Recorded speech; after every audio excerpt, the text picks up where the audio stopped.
आज अपनी चर्चा गोमटसार कर्मकांड विषय में ही कर्म के निक्षेप संबंधी चलना है। देखते हैं निक्षेप। निक्षेप का अर्थ क्या है? ध्यान है सबको? रखना। निक्षेप माने रखना।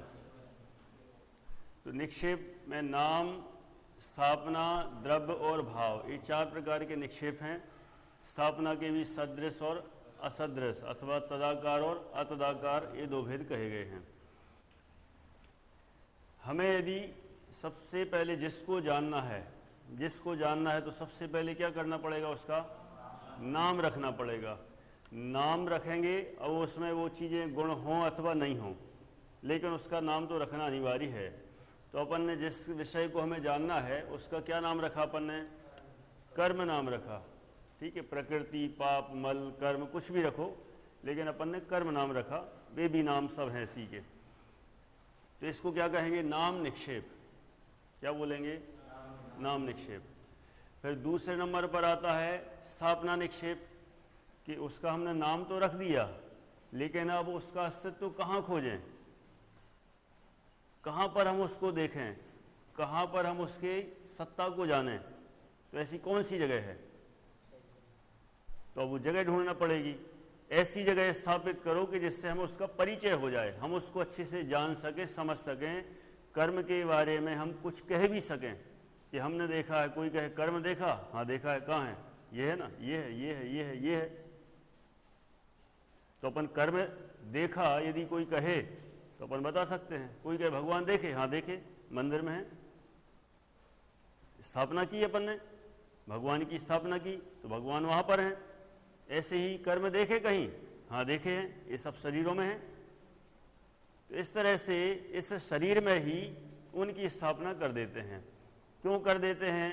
क्योंकि सीधे आँखों से तो वो डायरेक्ट तो दिखाई देते नहीं, ना द्रव्य कर्म दिखाई देते हैं, ना भाव कर्म दिखाई देते हैं।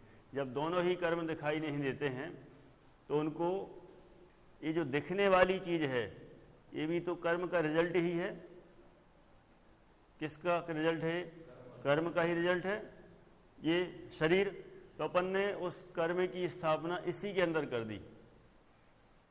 तो इसके अंदर स्थापना की तो यह कहलाएगी कौन सी स्थापना? सदृश का है अथवा तदाकार स्थापना। और असदृश माने अतदाकार स्थापना।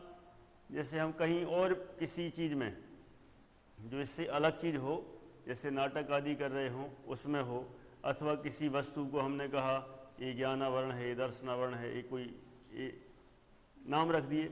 या फिर जैसे अपन चार घाती कर्म समझा रहे हैं तो अपन ने कहा ये ज्ञानावरण, ये दर्शनावरण, ये मोहिनी, ये अंतराय, चार समझा रहे हैं। तो इनमें से सबसे पहले कौन सा नष्ट होता है?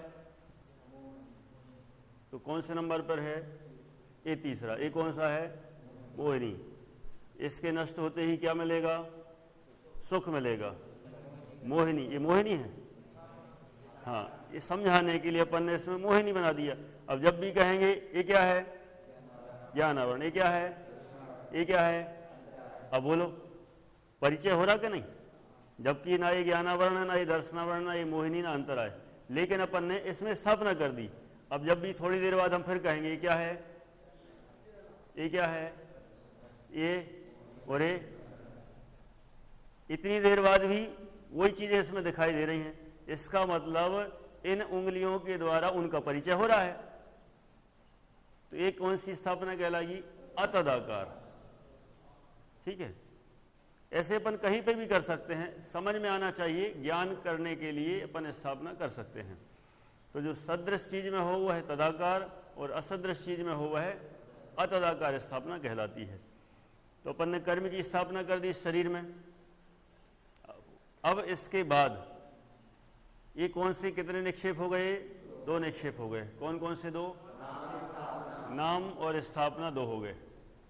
अब इसके बाद द्रव्य निक्षेप की चर्चा हमें करना है। द्रव्य की भी करना और भाव की भी करना है। अब ये जो पूरा चार्ट बना हुआ है, देखा जाए तो मुख्यतः से द्रव्य निक्षेप की ही चर्चा पूरी है इसमें। ये कर्म निक्षेप का चार्ट है और ये करीब गाथा 52 से 66 तक 15 गाथाओं में पूरा प्रकरण है, क्योंकि 15 गाथाओं का सार है इसमें। जो भी इसमें चार्ट में बनाया गया है।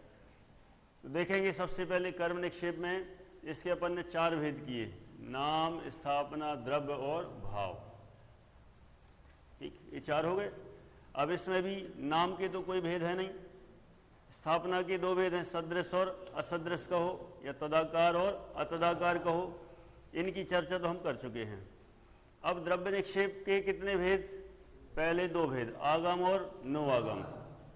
फिर आगम के कोई भेद नहीं बताए, नो आगम के 3 भेद, ज्ञायक शरीर, भावी, तद व्यतिरिक्त। फिर पहला नंबर जो भेद था ज्ञायक शरीर, इसके कितने भेद? 3 भेद, भूत ज्ञायक शरीर, वर्तमान ज्ञायक शरीर, भावी ज्ञायक शरीर। फिर जो भूत ज्ञायक शरीर था इसके भी 3 भेद, च्युत भूत ज्ञायक शरीर, च्यावत भूत ज्ञायक शरीर और त्यक्त भूत ज्ञायक शरीर।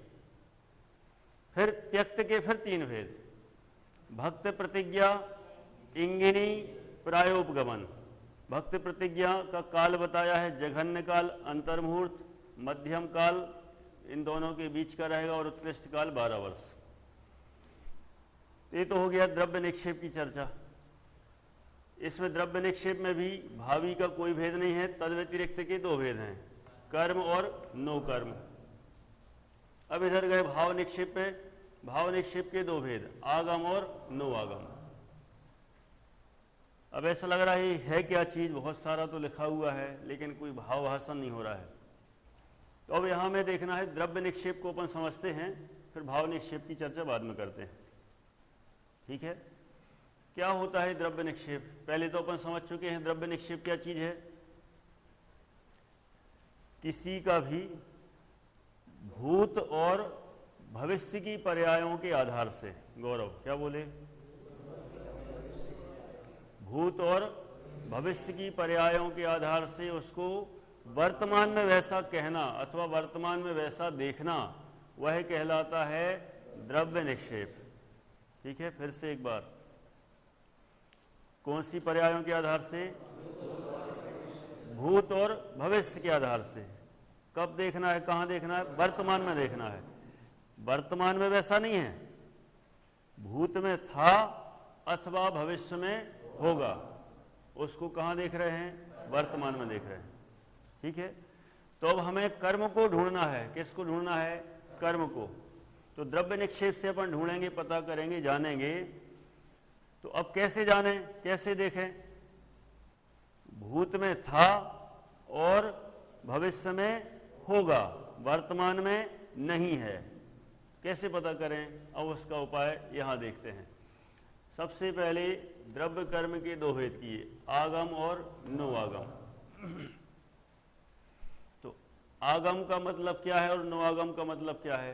तो अपन आगम का पहले समझ लेते हैं, फिर नो आगम के तो बहुत सारे भेद किए गए हैं। तो ये आगम का मतलब क्या है? ऐसा कोई व्यक्ति जो कर्मागम का जानकार है। किसका जानकार है? ऐसा कोई मनुष्य है, कोई व्यक्ति है, कोई जीव है जो कर्मागम का जानकार है, कर्म शास्त्र का जानकार है, कर्मों का जिसमें वर्णन है, ऐसे कर्मकांड आदि इनका जानकार है, गुणस्थान, मार्गणास्थान आदि इन सब का जानकार है, कर्णानुयोग के विषय का जानकार है। तो उसका जो जानकार है, ऐसा जीव उसका जानकार होने पर भी अभी उस संबंधी उपयोग से रहते हैं। किससे रहते हैं? उपयोग से रहते, क्योंकि वर्तमान में तो हमें रहेगा ही नहीं वो। माने भूतकाल में भी हमने देखा था उसको कि एक जगह चर्चा कर रहा था, तो कर्म सिद्धांत की चर्चा कर रहा था। हम कहीं गए थे, मान लो कहीं शिविर में गए या कहीं और भी गए, अपन घूमने गए, तो वहाँ पर देखा कोई पंडित जी मिले थे और वे कर्णानुयोग की क्लास ले रहे थे, कर्म सिद्धांत की क्लास ले रहे थे या कर्मकांड की क्लास ले रहे थे। तो हमें क्या समझ में आया कि कौन है? कर्मागम के जानकार हैं, कर्मागम के ज्ञाता हैं, जानकार हैं। एक जगह कहीं देखा था, लेकिन वर्तमान में हमने देखा यहाँ पे आए हैं, वे तो भोजन कर रहे हैं, नहा धो रहे हैं, खेल कूद रहे हैं, ऐसा कर रहे हैं। अभी कर्मशास्त्र पढ़ा रहे क्या? नहीं पढ़ा रहे, फिर भी बोलो, हम उनको क्या कहेंगे? कर्मशास्त्र के ज्ञाता कहेंगे कि नहीं कहेंगे? अभी कर्मशास्त्र पढ़ा रहे क्या? नहीं पढ़ा रहे, लेकिन उनको देखकर हमें किसकी याद आएगी? कर्मशास्त्र की याद आएगी ना। कर्मकांड पढ़ा रहे थे, कर्मकांड की याद आएगी। जो भी कर्म संबंधी पाठ पढ़ा रहे थे तो हमें उसकी याद आएगी। हमें समझना किसको है? कर्म को समझना है, तो उनको देख के किसकी याद आएगी? कर्म की याद आएगी। यानी जिस व्यक्ति को हम देख रहे हैं, भले ही वो अभी खेल नहीं रहा है, वो काम वैसा नहीं कर रहा है, नहीं करते हुए भी हम यदि उसको देखते हैं तो उसकी याद आती कि नहीं?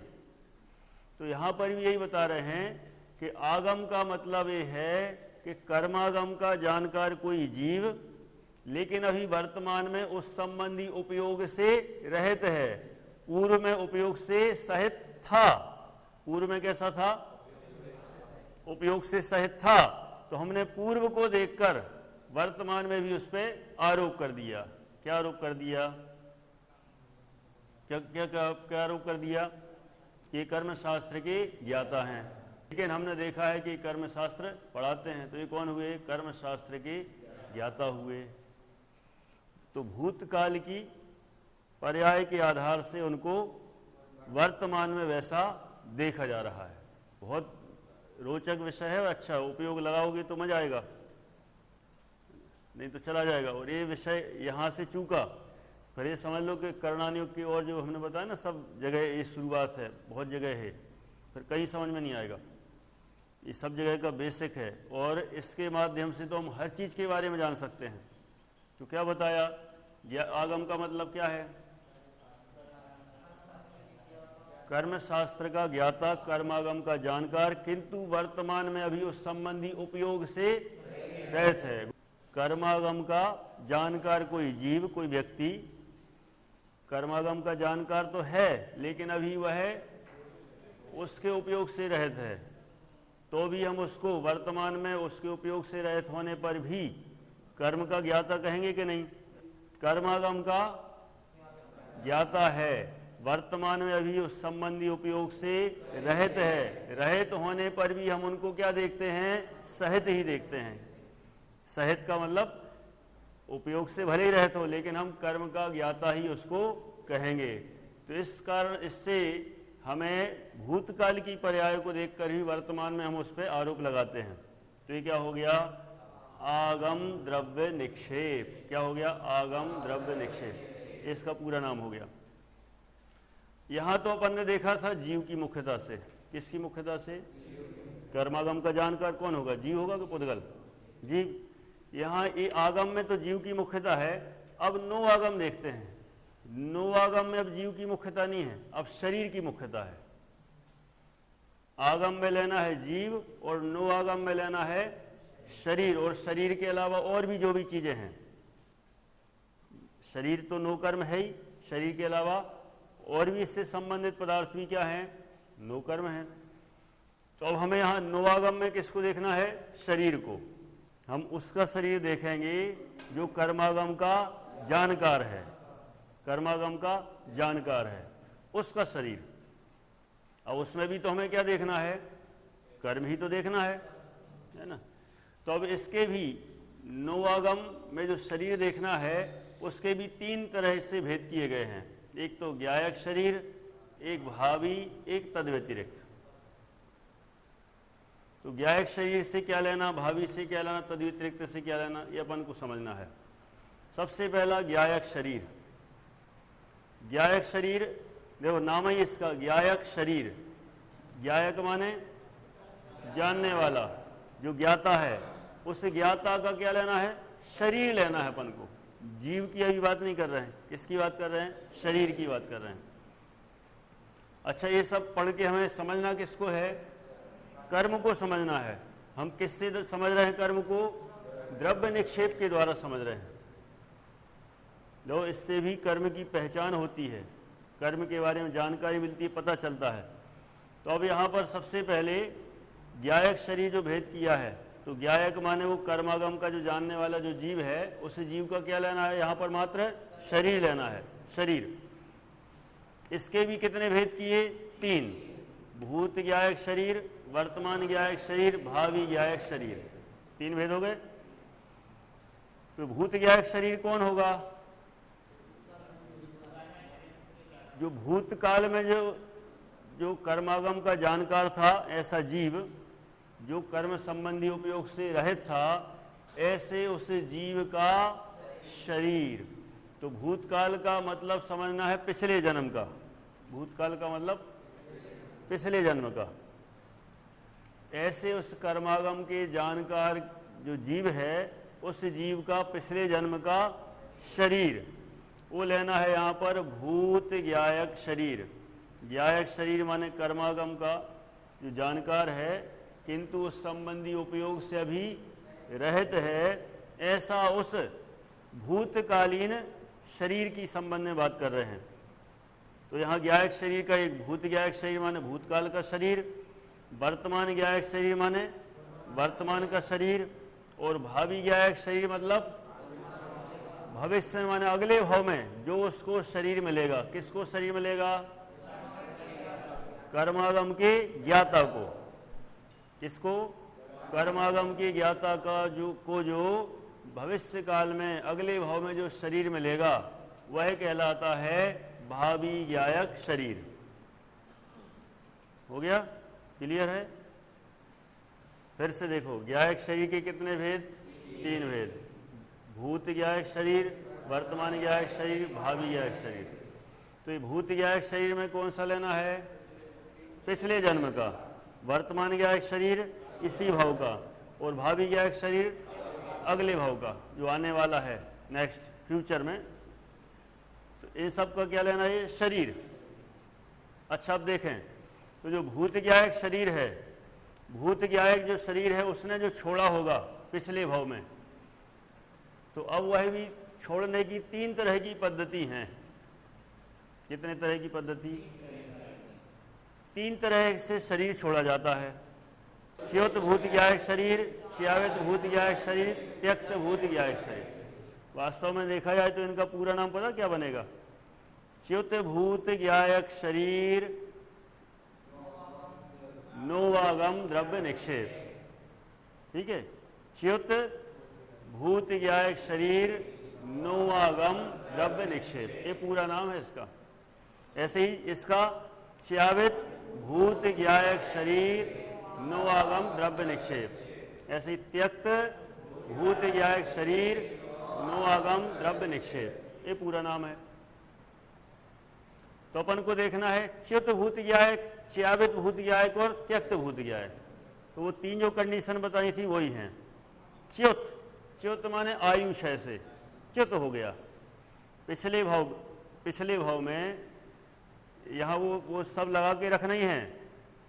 कौन, किसके शरीर की बात चल रही है, जो कर्मागम का जानकार है, ज्ञाता है, ऐसे उस जीव के शरीर की बात चल रही है। और साथ में ज्ञाता के साथ ये भी ध्यान भी रखना है, किंतु अभी वर्तमान में उस उपयोग से रहित है। क्योंकि द्रव्य निक्षेप में तो वर्तमान में रहती है ना, द्रव्य निक्षेप में तो या तो भूतकाल के आधार से वर्तमान में कहा जाता है, या भविष्य में होगा उसके आधार से वर्तमान में कहा जाता है। तो यहाँ कर्मागम का जानकार ऐसा वह जीव, किंतु अभी उसके उपयोग से रहित है, ऐसे उस जीव का शरीर, कब का, भूतकाल का शरीर, पिछले जन्म का शरीर कैसे छूटा था, आयुषय से। च्युत भूत ज्ञायक शरीर माने आयुषय से छूटा था। दूसरा है च्यावित, च्यावित का मतलब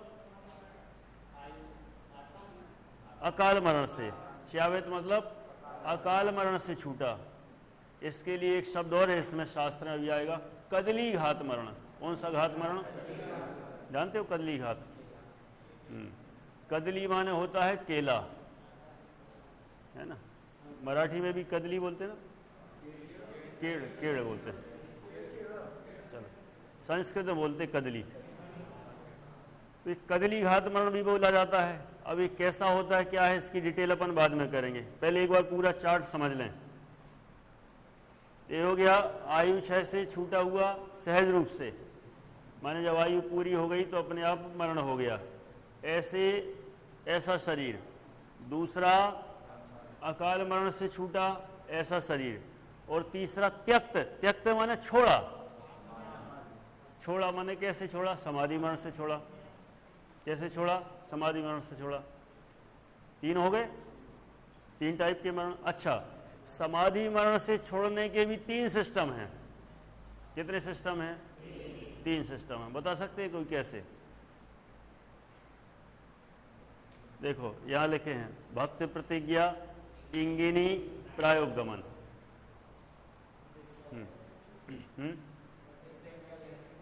प्रतिज्ञा लेके छोड़े, चलो ठीक है।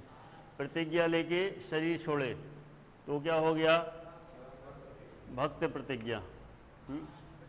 माने आहार आदि का त्याग करके, आहार आदि का त्याग करके जो शरीर छोड़ा जाता है उसे कहते हैं भक्त प्रतिज्ञा। एक दूसरा पॉइंट इंगिनी। इंगिनी का मतलब जो शरीर छोड़ रहा है वो शरीर छोड़ने में वह ऐसी प्रतिज्ञा लेता है कि मैं दूसरे का सहयोग नहीं लूंगा। किसका सहयोग नहीं लूंगा? दूसरे का, कि दूसरा हमें खिला दे, पिला दे या हमारा काम कर दे। मैं खुद ही समर्थ हूं, जितना बनेगा मैं खुद कर लूंगा। मुझे जितनी ज़रूरत होगी कि अभी खाना है, पीना है, तो उतना उतना मैं लेता रहूंगा। मुझे दूसरे के सहयोग की ज़रूरत नहीं है। मुझे तकलीफ होगी, सिर दर्द होगा तो मैं खुद ही दबा लूंगा थोड़ी राहत के लिए। और लेकिन जो भी है, संबोधन देना, उद्बोधन देना, ये सारे काम कौन करेगा? मैं खुद ही कर लूँगा। मुझे किसी की ज़रूरत नहीं है और मुझे कोई सेवा करने वाला भी नहीं चाहिए, हाथ पैर दबाने वाला भी नहीं चाहिए, तो स्वयं ही कर लूँगा। यह होता है कौन सा? इंगिनी में। अब तीसरा है प्रायोपगमन। प्रायोपगमन में अभी इंगिनी में तो क्या था? पर की सेवा नहीं लूंगा। किसकी? पर की सहायता नहीं लूंगा। अब प्रायोपगमन में किसी की सहायता नहीं, पर की भी नहीं, और मैं खुद नहीं करूंगा कुछ भी। अब बस अंतिम है, ऐसा ही हूं मैं, बस ऐसे ऐसे चला जाऊंगा। मुझे कुछ जरूरत लगेगी तो मैं भी कुछ नहीं करूंगा, दूसरों से तो कहूंगा ही नहीं। ये कहलाता है तीसरा प्रायोपगमन। 3 हो गए। अब इसके बाद आया भक्त प्रतिज्ञा। भक्त प्रतिज्ञा का काल है 3 प्रकार से, एक जघन्य काल है, एक मध्यम काल है और एक उत्कृष्ट काल है। 3 काल हैं। तो सबसे पहला जघन्य काल तो कहा है अंतर मुहूर्त, माने कोई समाधि यदि ले तो अंतर मुहूर्त काल के लिए ही समाधि ले सकता है सीधा। पता चला कि एकदम मरण होने वाला है, एकदम एंड, बिल्कुल अटक गई जान, कंप्लीट जाने वाले हैं, तो नियम लिया अंतर मुहूर्त में ही समाधि ले लूंगा मैं। बस अंतर मुहूर्त के अंदर ही शरीर का त्याग कर देंगे। तो ये होता है अंतर मुहूर्त, माने जघन्य काल तो है अंतर मुहूर्त। और उत्कृष्ट काल का है 12 वर्ष का। कितना?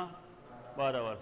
अब 12 वर्ष ऐसा, या मान लो कोई हो गए 80 साल के हो गए लगभग, और उन्होंने सोचा अब शरीर की स्थिति एकदम डाउन है, अब ज़्यादा नहीं जी पाएंगे,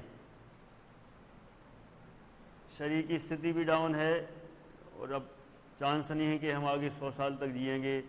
सब जगह से पता कर लिया, डॉक्टर ने बता दिया, वैद्यों ने बता दिया, जैसे भी परिस्थिति ऐसी है, तो 12 वर्ष के लिए समाधि मरण का अपन ने टाइम ले लिया। फिर धीरे धीरे धीरे धीरे धीरे धीरे शरीर से ममत्व छोड़ते चले जाओ, और जब तक बने कब तक किसी की आराधना करेंगे और 12 वर्ष के अंदर शरीर को छोड़ देंगे। तो उत्कृष्ट काल है 12 वर्ष, जघन्य काल है अंतर्मुहूर्त, और मध्यम काल दोनों के बीच का, साल भर, 2 साल, 3 साल, 5 साल, जिसको जितना लेना हो उतना ले सकता है। बात ये सब क्यों चल रही है? बीच में समाधि मरण की भी चर्चा आ गई, लेकिन इसमें किसी न किसी रूप में हमें यही समझाना है कि इन सब में कौन व्याप्त दिखाई दे रहा है? कर्म दिखाई दे रहा है। यहाँ द्रव्य निक्षेप का जो भेद है नोआगम, नोआगम में शरीर को ही देखना है और उस शरीर उस ज्ञायक आत्मा का ही शरीर है जो कर्मागम का जानकार है। ऐसे उस जीव का शरीर वो कौन सा कहलाता है? नोआगम। ठीक है, नोआगम द्रव्य निक्षेप। ठीक है, रिपीट कर रहे हैं फिर से। नोआगम के कितने भेद किए? कौन कौन से? 3। ज्ञायक शरीर, भावी और तद व्यतिरिक्त। ज्ञायक शरीर क्या है? इसके भी कितने भेद कर दिए? 3 भेद कर दिए। भूत ज्ञायक शरीर, वर्तमान ज्ञायक शरीर, भविष्य भावी ज्ञायक शरीर। तो भूत ज्ञायक शरीर क्या है? पिछले भाव का भूत ज्ञायक शरीर, वर्तमान भाव का और भविष्य का भावी ज्ञायक शरीर। अब भूत ज्ञायक शरीर वो कैसे छूटा? पिछले भाव का कैसे छूटा? तो पहला च्युतभूत माने आयुषय से, च्यावत भूत अकाल मरण कदली घात से, और त्यक्तभूत समाधि मरण से। अब समाधि मरण भी 3 तरह का, एक तो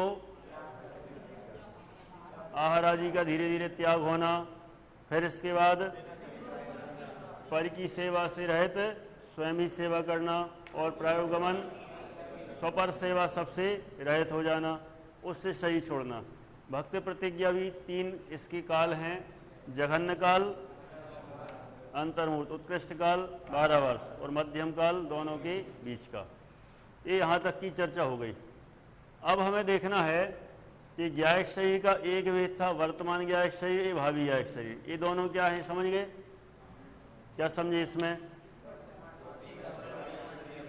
वर्तमान का जो ज्ञायक, जो कर्मागम का जानकार है, ऐसे उस जीव का वर्तमान का शरीर, ये वर्तमान का शरीर। और ये शरीर भावी ज्ञायक शरीर माने ये भविष्य का शरीर, माने अगले भाव में ये कर्म का ज्ञाता अगले भाव में जो शरीर धारण करेगा।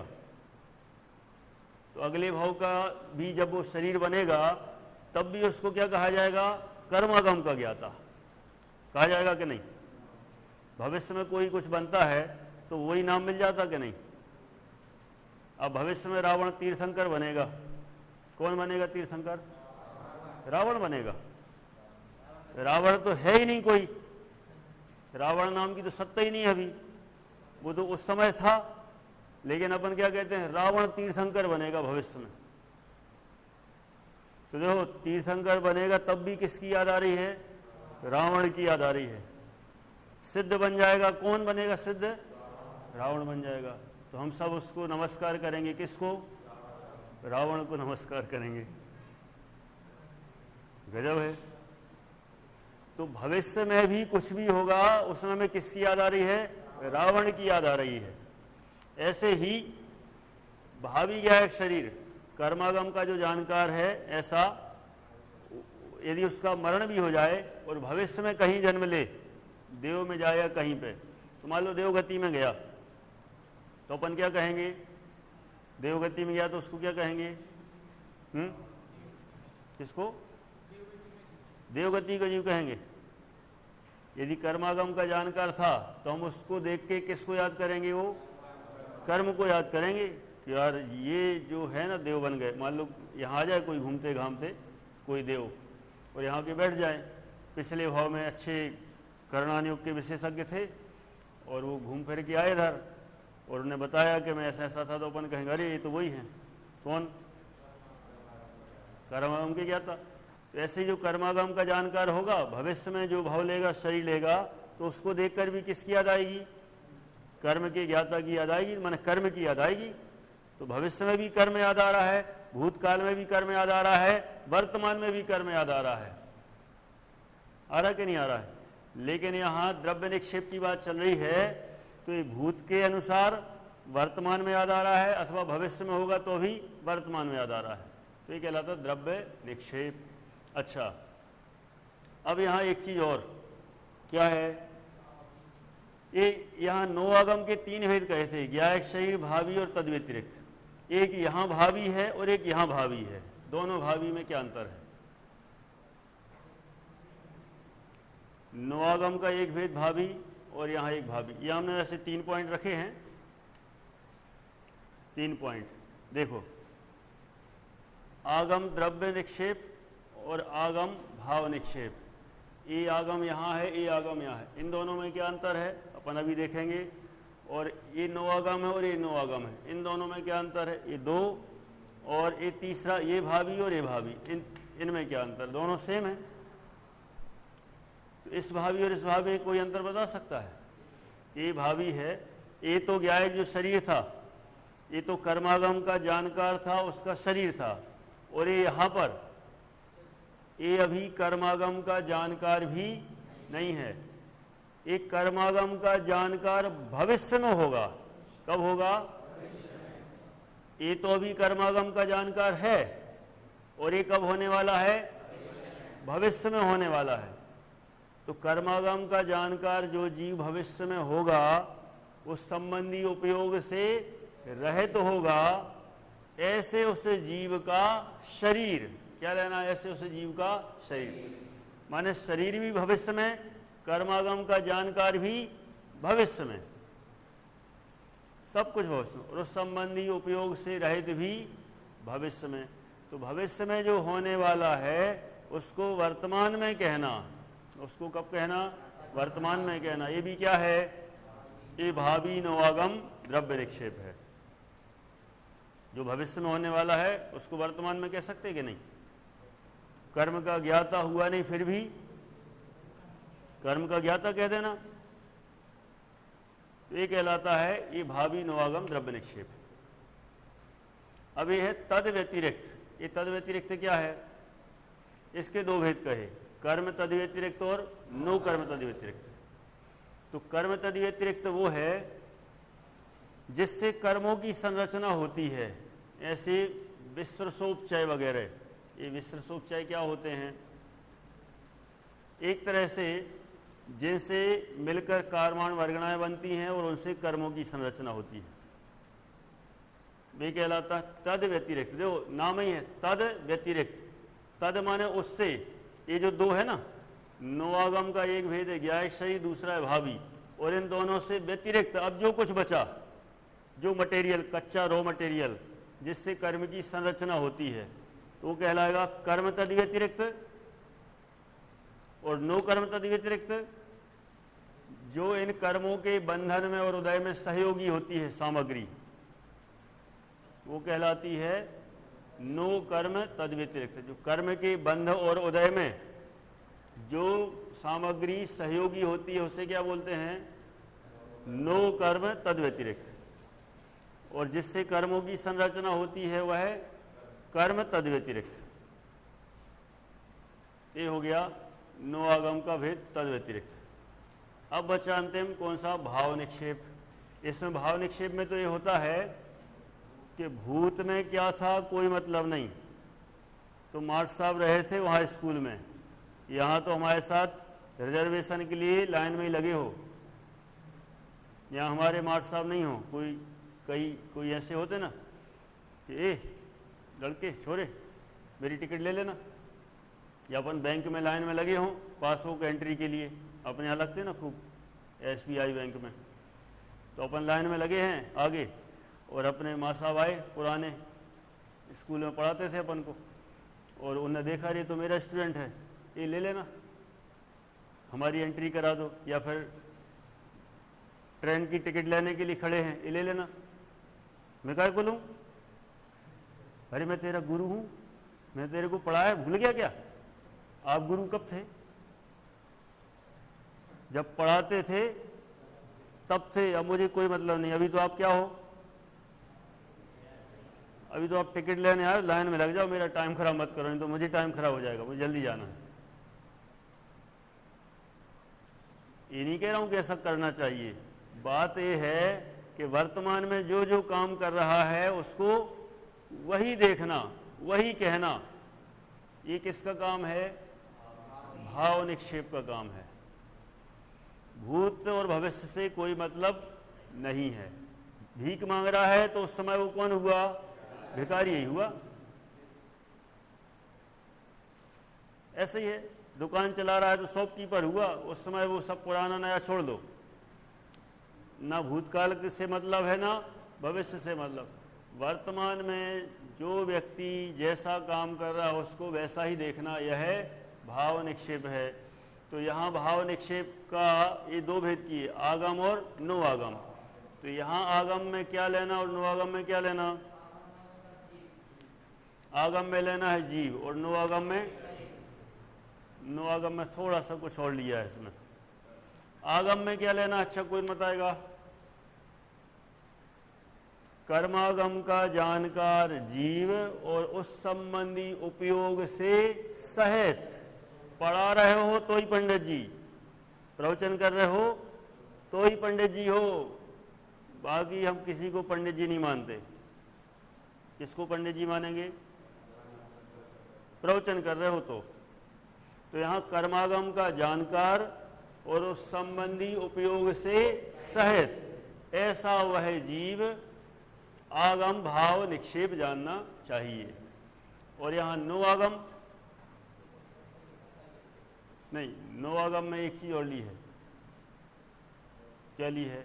कर्म फल को भोगने वाला, कर्म फल को भोगने वाला ऐसा वह जीव। कर्म संबंधी ज्ञान रूप से परिणत या कर्म के फल को भोगता हुआ जीव। तो यहाँ कर्म संबंधी आगम का जानकार और उस संबंधी उपयोग से सहित है, तो आगम भाव निक्षेप है। और दूसरा कहा उदय में आने वाले कर्म के फल को भोगता हुआ या उस संबंधी औदैक भाव रूप से परिणमित जीव कर्म संबंधी नो आगम भाव निक्षेप है। माने कर्म फल को भोग रहा है अथवा कर्मोदय से जो जीव के औदैक भाव हो रहे हैं वह कहलाएगा नो आगम भाव निक्षेप। ठीक है, स्पष्ट है? कर्म में और नो कर्म में। हाँ, इस कर्म में तद व्यतिरिक्त में कहा था कि जो कर्म का जो रॉ मटेरियल है, कर्म जिससे बनता है, ऐसी कारवाण वर्गणाएं हैं। और उसके लिए एक शब्द और कहा था, विस्त्र सोपचय। क्या कहा था? विस्त्र सोपचय। माने सब जगह जो बहुत सारे ऐसे परमाणु पड़े हुए हैं, कर्म परमाणु, जिससे कर्मों की संरचना होती है, वो विस्त्र सोपचय कहलाते हैं। तो वो जो सारा कच्चा मटेरियल है, रॉ मटेरियल है, जिससे कर्म की संरचना होती है, वह कहलाता है कर्म तद व्यतिरिक्त। माने शरीर आदि से थोड़ा और जो हटके हो गया मटेरियल, कच्चा मटेरियल, वो इसमें आ जाएगा। तद व्यतिरिक्त एक्स्ट्रा मटेरियल, तो जिससे कर्म की संरचना होगी वह कर्म तद व्यतिरिक्त। और जिससे जो कर्म के बंध और उदय आदि में निमित्त होगा, ऐसा मटेरियल, ऐसी सामग्री वह नो कर्म तद व्यतिरिक्त है। इस प्रकरण के माध्यम से कर्म की जानकारी करा रहे हैं कि कर्म का अस्तित्व है, उसको हम जानें तो कैसे जानें, किसके आधार से जानें। तो उसके लिए चार निक्षेप वाली व्यवस्था है, नाम, स्थापना, द्रव्य और भाव। नाम के द्वारा तो हमने सबसे पहले नाम रखा उसका, कर्म। फिर स्थापना के द्वारा उसकी इस शरीर आदि में स्थापना कर दी। फिर उसके बाद मान लो अभी भी और क्लियर नहीं हो रहा हो तो द्रव्य निक्षेप से कि भूतकाल में कैसा था, भविष्य में कैसा होगा, उसके आधार से द्रव्य निक्षेप से वर्तमान में वैसा कह देना, जान लेना, वह द्रव्य निक्षेप हो गया। फिर भाव निक्षेप से हाँ, वर्तमान में भी कर्मागम का जानकर उस संबंधी उपयोग से सहित है, तो उससे भी कर्म की ही जानकारी मिलती है। माने कर्म को जानना है तो ये विधि अपनानी ही पड़ेगी, इससे हमें कर्म की वास्तविक जानकारी मिल जाती है, कर्म का अस्तित्व भी सिद्ध होता है। ऐसे व्यवस्थित रूप से हम कर्मागम की या कर्मों की जानकारी प्राप्त करें, ऐसी भावना है। अब इतनी चार्ट संबंधी चर्चा की, अब इस पे जो गाथाएं हैं या जिन गाथाओं से मटेरियल निकला है उसकी चर्चा अपन अगली कक्षा में करेंगे। अभी यहाँ पर ही पूरा करते हैं।